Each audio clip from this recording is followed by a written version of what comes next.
Assalamualaikum warahmatullahi wabarakatuh dan salam sejahtera. Saya Iris Kairin, wartawan BSTV. Pada hari Rabu, 7 Mei 2025, Kelab Doktor Muda SK Bukit Sawer telah mengadakan program Dental School Attack. Program ini bertujuan untuk memberikan pendedahan kepada warga SK Bukit Sawer berkenaan kepentingan dan keperluan menjaga kesihatan gigi. Jom saksikan liputan kru BSTV dalam program tersebut. Bukit Sawer where we ignite, smile so strong like the morning light. We brush and floss, our futures take flight. Dental day, you are breaking the mold, teaching young hearts to be brave and bold. With every true story that's about to be told, a perfect smile is worth its weight in gold.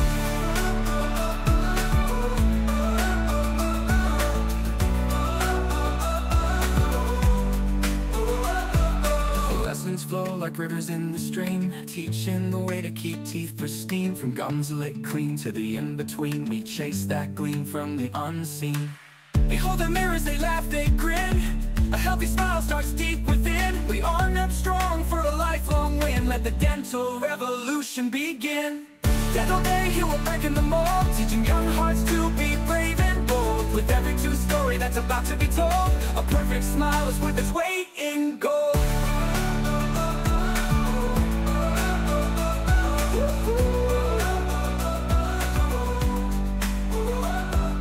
Bristles twirl like the leaves that fall, answers scribbled on the classroom wall. From toothpaste secrets to the dental brawl, we conquer it all, stand proud and tall.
Assalamualaikum Cikgu. Assalamualaikum warahmatullahi wabarakatuh. Saya tanya satu soalan. Boleh? Apakah objektif program ini? Okey, objektif program ini diadakan adalah untuk memberi kesedaran kepada murid-murid sekolah SK Bukit Sawer, utamanya pentingnya kesihatan gigi.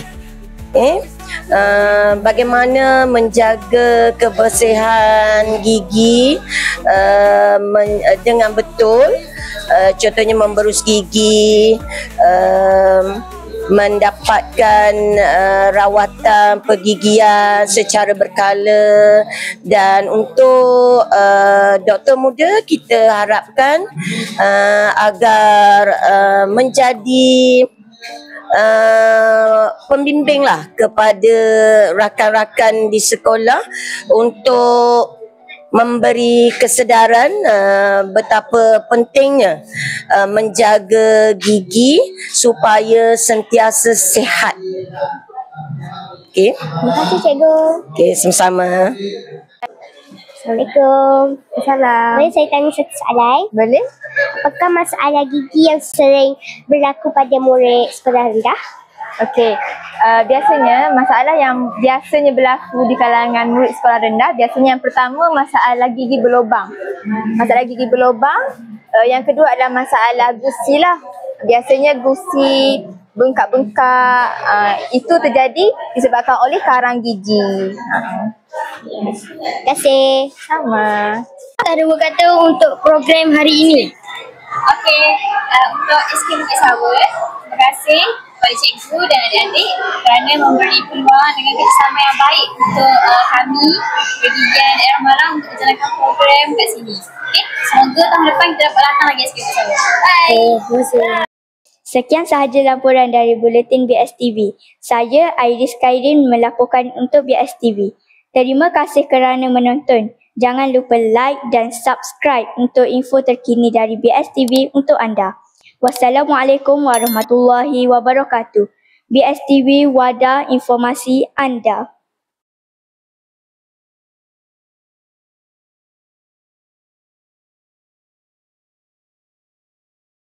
Thank you.